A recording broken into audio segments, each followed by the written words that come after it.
Hello mga kabibig, welcome back sa ating bagong YouTube channel. Ito ang pinakamaingay na YouTuber sa balat ng YouTube. Ako si Kabibig, maglebag-lebag ka with evidence. So ito na kabibig ha. Latest photo ito na pinost ni Derek Dariliap at may caption na The Hague. Kung gusto nyo makita ang picture na ito, baka sabihan nyo naman akong fake news. Kasi marami nagsasabing, si Kabibig gumagawa na ng content, puro fake news, puro clickbait. Kasi ginagamit ko yung logical thinking ko. Ang ginagamit nyo dyan, yung mga bashers dyan, ang ginagamit nyo lang kasi kung ano yung nababasa nyo, yung kung ano ang nakikita nyo, i-include din yung yung logical thinking, yung critical thinking ba sa mga pangyayari ngayon. Kaya, yung iba, parang galit na sa amin. Kayo na lang mag-vlogger. Kayo na lang mag-study sa mga pangyayari ngayon. Katulad nito. 'Di ba? Sa isang video ni VP Sara, sinabi ni VP Sara na si Senator Amy Marcos ang magpapauwi kay Pangulong Rodrigo Roa Duterte. Hinabihan pa ako ng isang taong sa isang basher ba nga, Kabibig, talagang naniniwala ka kay Amy Marcos? Sabi pa, talaga Kabibig? Mataas na proseso yan. Oo nga, alam nating mataas na proseso yan.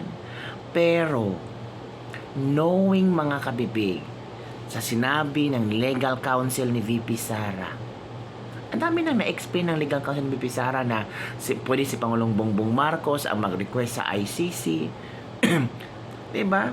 Tapos sinabi pa ng legal counsel ni VP Sara na yung Senate hearing ni Amy Marcos pwedeng gamiting ebidensya. Pati si Senator Amy Marcos pwedeng maging ebidensya. Pwede siyang pupunta sa ICC, mag-take oath, at lahat ng nalalaman niya, lahat ng resulta sa hearing. Pwedeng ilahad niya lahat ng dokumento, videos sa ICC court para mapalaya lang si Pangulong Duterte. Di ba mga kabibig? Yung iba kasi hindi nilawakan ang isip ba na puro na lang negatibo ang nakikita kay Senator Amy Marcos kasi konektado kay BBM. Di ba mga kabibig? O eto yung photo na yan, kasama si VP Sara, ang ina ni VP Sara at si Senator Amy Marcos paputang Hague. Tapos sabihin na naman fake news yan. Edited yan. Ano bang magagawa ni Amy Marcos? Binigyan na kayo ni Amy Marcos at Senate hearing. Kulang pa ba yun? Ano mang gustong gawin nyo? Palayain si Pangulo Duterte. Pupunta si Senator Amy Marcos sa ICC, sa The Hague. Sinabi ba ni Senator Amy Marcos na ito yung gagawin ko doon, makipag-meet up ako sa mga ganito, maisubmit ko ba yung... Wala. Sinupresa tayong lahat ni Senator Amy Marcos at VP Sara Inday. Magandang tandem itong dalawang ito ha. Diba? Inubo na ako. Ito yung komento. Inubo na naman ako Ito yung komento ng maraming netizen tungkol sa picture na kumakalat ngayon. Marami ang natuwa.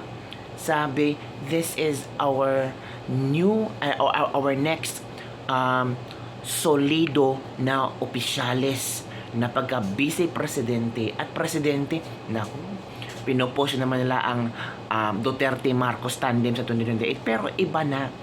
Duterte presidente, Amy Marcos ang vice presidente. Okay lang ba sa inyong kabibig? Pero kung pinapakita ni VP Sara at Amy Marcos ang tandem nila, na nilalabanan nila ang katiwalian at maling nangyari sa gobyerno, kung si Amy Marcos is for the Filipino people, why not?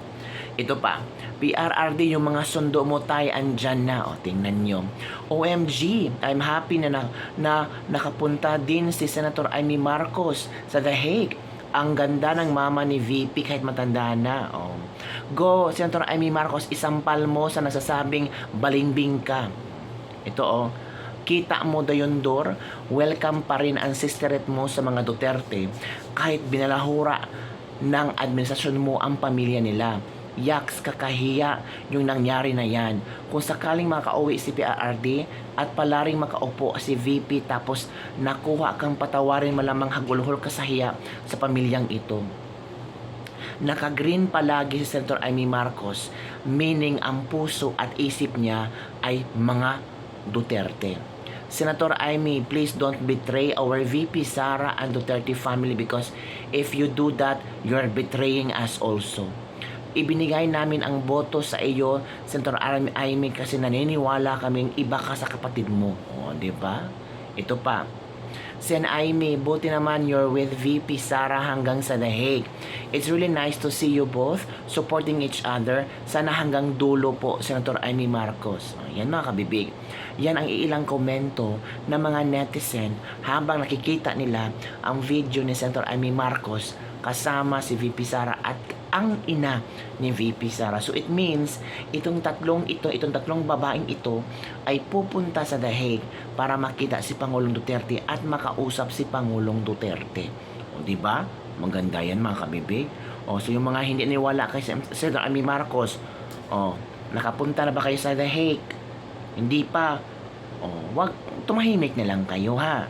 Tumahimik na lang kayo at hintayin natin kung ano ang susunod na kabanata. Si BBM naman kabibig. Si BBM naman kabibig. Until now, gulo-gulo pa rin sa mga papresko niya. Gulo-gulo pa rin siya sa mga sinasabi niya. Kasi hindi raw nagbabatay si Pangulong Bongbong Marcos sa iisang survey upang maging basihan lang sa kanyang performance sa pamumuno sa buong bansa. Kasi lagapak si Bongbong Marcos eh. So eto yung video ni Mr. Real Talker na pinagtawanan lang ang statement ni BBM. Watch this video mga kabibig. Alert kayo ng BBM na hindi niya nakita. Baka feeling ni BBM na ang mga tao ay gusto pa rin siya. Baka feeling ni BBM yung 20 pesos na kilo na bigas ay yun ang magpapa-increase sa kanyang trust rating. BBM, tulog ka lang doon. Watch this video. Wala ka talaga, BBM. Basahin natin mga lods. Hindi raw nagbabatay si Pangulong Bongbong Marcos Jr. sa iisang survey upang maging basihan lang ng kanyang performance sa pamumuno sa buong bansa. PBBM, deadma matapos maungusan ng mga Duterte sa survey. Sabi niya, madaming ibang survey. Madaming ibang survey, Mr. President. Pulse Asia na yan Mr. President. Alam nga namang binayaran nyo ng mga Duterte para maging pabor lang sa kanila. Yan yung problema, Mr. Presidente. Pag hindi pabor sa inyo ang survey, hindi kayo maniniwala. Tapos sasabihin mo, marami pa namang survey. Pero kung siguro pabor sa iyo yung survey, magmamayabang ka na naman eh. So ngayon, na-corner ka na, and alam mo, Mr. President, huwag masyadong magpakamanhid, no? Sana lang talaga nararamdaman mo ang nararamdaman ng mga Pilipino, ang pagkadismaya ng mga Pilipino sa pinaggagawa mo sa mga Duterte, lalo na kay Tatay Digong, 'di ba? Kung hindi mo pa yan pinapansin ngayon, darating ang araw mararamdaman mo rin kung gaano kami kadismayado sa ginawa mo. Nakita niyo ang video ni Mr. Real Talker na binanatan talaga si BBM. Kasi si BBM feeling din, ang bugero pa rin si BBM back kahit wasak na wasak ang kanyang trust rating. Sinabi pa yung madaming ibang survey. So meaning, hindi siya naniwala sa Pulse Asia survey or naniwala siya pero dahil nasaktan na siya, doon na siya maniwala sa ibang survey. Excuse me, itong mga survey firm na ito yung tinitingnan nyo noon yung tumatakbo kayong presidente, kung malakas ba kayo or hindi. Pero ngayon sabihin nyo namang may iba pang service center. Madaming ibang survey, let's not base it on one. Sabi pa ni BBM, this is one source of information and you have to understand where it's actually coming from. Diba? Ewan ko sa iyo, BBM, parang i-feel mo na lang na wala na talagang amor ka sa tao. Noon pinagaguluhan ka, noon tinatawag yung pangalan mo, pero ngayon parang deadman na ang mga tao. Lalo nga sa Mindanao. Tingnan mo kung ano nangyari sa alyansa mo. Di ba binasura? So, dito talaga kabibig at BBM, if you try to connect the dot, bagsak ka nga sa alyansa, sa Mindanao at Visayas, bagsak pa ang trust rating mo. Dapat sana maging maganda kung marami na sa alyansa pero bagsak yung rating mo, pwede mong sabihin na ay, yung rating na yan, hindi ko maniniwala. Kasi tingnan nyo mo ang alyansa, maraming nanalo sa Visayas at Mindanao, pero yung trust rating ko bumaba. Bakit nagkaganon? So, pwedeng ma-question yun. Pero ang nangyari kabaliktaran. Bagsak ang alyansa sa Luzon at Visayas at Mindanao, bagsak pa ang sorbe mo. So, it really reflect kung anong klaseng gobyerno at pamumuno at ang tiwala ng tao sa iyo. So, huwag kang magpabingi-bingihan, magbuta-butahan. Oh. Ako pa sa'yo, BBM, no? Ano ka na lang? Mag-resign ka na lang. Pero sabi ni BBM, ano? Ako, mag-resign? Wala akong tinatakbuhang problema. Pero marami ka din tinatakasang problema. Ayon kay Sal Panelo, mga kabibig. Di ba? Nakakatawa lang. Wala siyang tinatakbuhang problema. Pero ikaw ang problema. Kaya, ang mahirap, solusyonan ang problema. Dahil ikaw ang problema.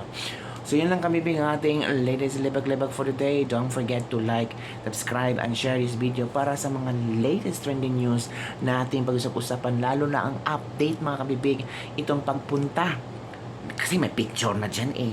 Tapos post is Director Diap, The Hague, na si VP Sara, kasama ang ina ni VP Sara at si VP Sara at si Senator Amy Marcos papuntang ICC. Nako!